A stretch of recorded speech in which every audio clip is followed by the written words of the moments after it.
I say that like I know other languages, I don't. This one is my fave. Someone at work asked me what I do. I was like, I've been obsessed with Sudoku recently. Photos, videos, screenshots, because I know you have screenshots you don't need. Hey Queen! So today I want to share with you some things to do instead of doom scrolling. I am the biggest doom scroller. No matter what I do, nothing seems to help. So recently I've been trying to have a couple more hobbies because someone at work asked me what I do other than work and uni. I was like, wow, that's humbling. So I have been trying to do a couple more things. Oh, I've got a list that I want to share with you. So let's get into it. The first one is clean your room. Obviously not the most fun thing, but I've been trying to clean my room every day and it's giving me more of a clean mind, if that makes sense. So I think that's a good thing to do. Read a book. Last night I finished Game Changer, so I'm excited to read the next one. Then we have watch a YouTube video, watch a movie. These are both obviously still screen time, but the difference, at least to me, is that it feels like a compromise from scrolling endless videos compared to a conscious choice of a YouTube video or a movie. And it also feels like it's not destroying my what is it called?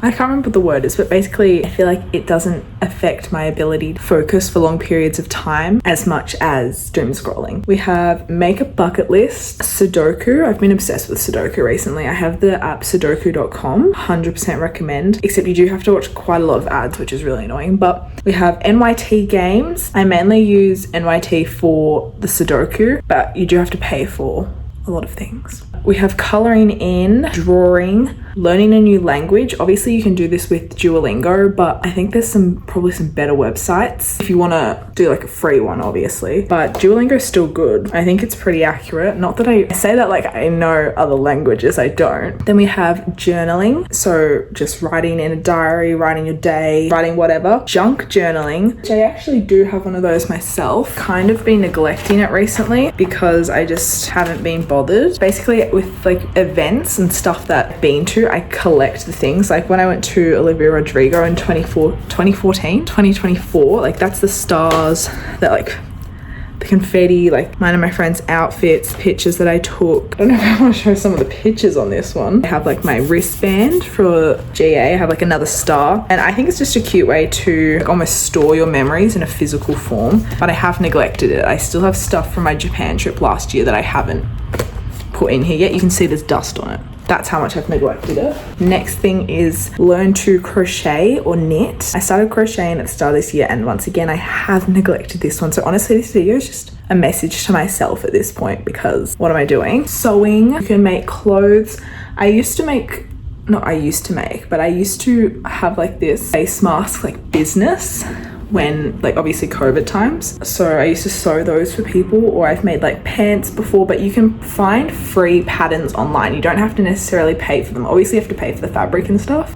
It's obviously easier said than done. If you have a sewing machine, that's better, but you can still sew things from hand. Go for a walk, go for a run, try a new recipe, or do some baking. I feel like that's honestly such a good thing. Play some music, do a new recipe, maybe cook up a little feast, because that's phone free and it's also teaching you life skills of how to cook. Yoga, Pilates, go to the gym, do some stretching. The other day I did some stretching and I was like, wow, I'm so inflexible. Is it inflexible or unflexible? Well, either way, I'm cooked. I do need to start stretching more, because why can I not touch my toes anymore? Excuse me. Listen to a podcast. One of my favorites is Mystery Monday, which is like a true crime podcast. This one is my fave. I love her.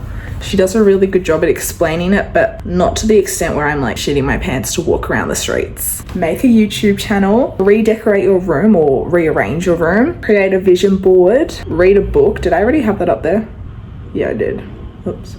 Write a book, not necessarily a book, but try and write a story or a poem, or have a go at writing it. I mean, you don't have to show it to anyone, you can just have a go.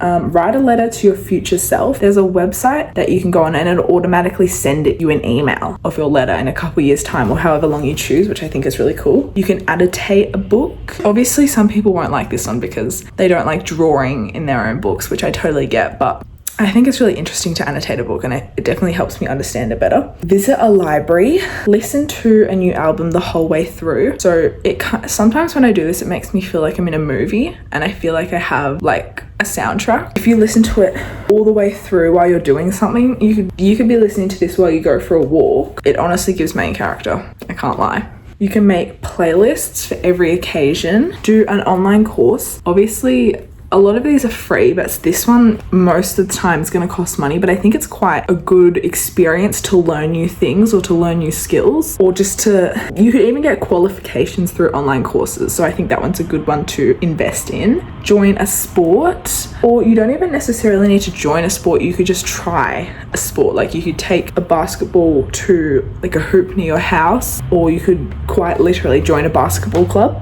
A basketball team, I mean. Go through your wardrobe and get rid of any unwanted clothes. This could also be a money-making idea, because then you can sell your old clothes online on Depop or Facebook Marketplace or whatever. So some of you are not gonna like this one, but get a job. Whenever I say get a job, it's normally as a diss. So saying get a job, I'm not saying as a diss. I genuinely just like, if you're bored and you have nothing to do, then just get a casual job. Do your nails, or it doesn't even necessarily have to be like full acrylics or anything. You could just paint your nails. Go through your camera roll, delete all of your old photos, videos, screenshots, because I know you have screenshots you don't need. Delete them all. And then that way, maybe you won't have to pay for extra iCloud space. Speaking to myself there. Learn an instrument. Obviously, once again, this is easier said than done, because if you don't have an instrument, it's a bit hard to learn, but you can do like online pianos, but obviously it's better if you have the actual thing. Go to the movies. There's a couple, if you're a uni student, and I don't know if it's Australia, but definitely in Victoria, you can get $12.50 Hoyts tickets, which I think is quite good value considering it's like $25 or something. Normal ticket. Go shopping. You don't even necessarily have to buy anything. You can just window shop. Try a new cafe or try a new restaurant. Go on TikTok, see the popular ones, or you could just walk around your neighborhood until you find one that looks kind of busy and be like, wow. I mean, obviously there wouldn't be heaps of people there if it wasn't good. You could play some board games. Obviously you're gonna need a couple people for this one, but my brother and I have recently started playing Game of Life. We're kind of obsessed. So you could do that, or you can even do the online ones. It doesn't necessarily have to be the physical copy. Follow a new makeup routine. You can go on YouTube. And just search up makeup routine and try the first one that comes up, or even just go into like a celebrity's makeup routine and just choose one you like and recreate it. The next one is go watch the sunset or go watch the sunrise. Obviously it's easier to watch the sunset in my opinion than the sunrise. My favorite thing is going for a walk and then watching the sunset. Once again, with the good tunes playing in your AirPods or your headphones or whatever, watching a beautiful pink, orange, yellow sunset. Incredible. And then the last one I have is go for a bike ride. My bike is broken at the moment and I really have just been in the mood to go for a bike ride because it's almost like walking but expedited. Like I feel like I'm going full speed ahead. So yeah. That is 50 ideas you can do instead of doom scrolling. Let me know in the comments if you do any of them or if you've been inspired. And yeah, thank you guys for watching. Bye guys.